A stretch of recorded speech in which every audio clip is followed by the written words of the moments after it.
former New York City Mayor Rudy Giuliani. Mr. Mayor, the president insisting still to take in Syrian refugees, but yet the director of national intelligence, James Clapper, said we cannot put it past ISIS to infiltrate the refugee community. The State Department spokesman John Kirby said it's possible that ISIS and al-Qaeda will infiltrate the refugee community. Back in February, FBI Assistant Director for the FBI, Michael Steinbach, said the same thing. Back in April, Homeland Security Committee Chairman Mike McCall said the same thing. The president's is he going to gamble with the lives of Americans and defy what his own intelligence people are saying? Well, Sean, this has been a very difficult weekend for me because it brings back September 11 and all the terrible memories I have of it. And the thought then when President Bush, acted so decisively and so quickly that maybe something like this wouldn't happen again. And the reality is, this did not have to happen if our policies were different. If President Obama had listened to Senator McCain and Senator Graham and a whole group of other people and had set up a no-fly zone in Syria 5 years ago, if we had gone in and we had worked with the Syrian legitimate rebels, if we had not taken our troops out of Iraq and Afghanistan, ISIS never would have emerged. ISIS is filling a vacuum created by a vacuous foreign policy. ISIS is an Obama creation. This would not have happened. Just follow me for a second. If we had 50 or 60,000 troops in Iraq, we would have been getting the intelligence that would have told us about the development of ISIS, and that would have been given to the CIA.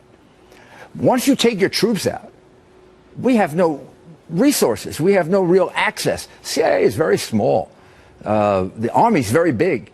And when we had our Army there, why weren't we getting attacked? Because we were getting a tremendous amount of information. So we also would not have lost Ramadi and Fallujah and Mosul and Tikrit. As General Petraeus has pointed out. Yeah. We won it and we gave it back, and now it's being controlled by people who want to come here and kill us.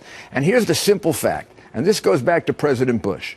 Some American president has to hold a speech at night and say to the American people, we have to be in the Middle East until the threat against us is over. Just the way we were in Germany, just the way we were in Italy, just the way we are now in South Korea. Here's what I want to ask, and this is a harder question.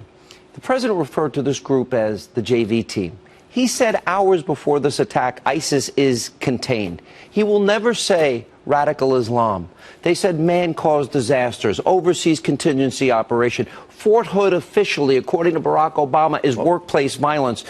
And my question is, how can he be wrong so often on something so serious, and now his own intelligence people say don't bring in these refugees, and he's insisting on bringing them here? Well, that's the very, very point, Sean. I mean, the reality is those reporters were frustrated because the president has displayed over and over again doesn't understand ISIS. If the day before he said they were contained, and the next day they attacked Paris, there's obviously a man who doesn't understand ISIS. He's not getting good intelligence. He's getting very bad intelligence. If he's getting bad intelligence about ISIS, he's going to get bad intelligence about these refugees. Also, where are we going to get the information about the refugees? We have nobody there to give us the information. I want to ask you, the FBI says that there are 1,000 active ISIS probes going on in the U.S. now, and the president keeps going out, rather than saying the words radical Islamic terrorism, which he is incapable of saying, this is what he says constantly about Islam, and I want to ask you about it. The United States is not and will never be at war with Islam. And I'm also proud to carry with me the goodwill of the American people and a greeting of peace from Muslim communities in my country. Assalamu alaikum. Islam is not part of the problem in combating violent extremism. It is an important part of promoting peace. Our enemies respect no religious freedom.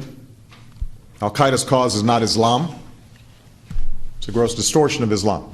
He's now going to take in Syrian refugees. Is he gambling with the lives of Americans? He is. Taking in Syrian refugees without the intelligence base on which to do any kind of an analysis of who they are, what they are, or where they came from. Where's that going to come from? We don't have CIA agents, or many of them at least, in Syria. We don't have soldiers in Syria. And wouldn't they be trained? Wouldn't they be trained to lie to us? Of course they would. I mean, this is not complicated. Are you a member of ISIS? No. Also, his knowledge of theology is wanting. he apparently didn't read the entire Quran and Hadith. Muhammad was a warrior who, among other things. So what you have to do is you've got to interpret out that part of Muhammad that went and killed 4,000, 5,000 Jews in Quraysh and Yadith and buried them in a mass grave.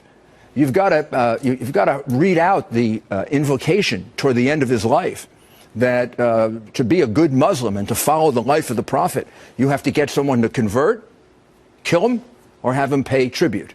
Those are all also part of the religion. This is ISIS. That has to be read out of the religion. Isn't that the mantra now? Convert or die. Well, this is an Islamic-based radicalism.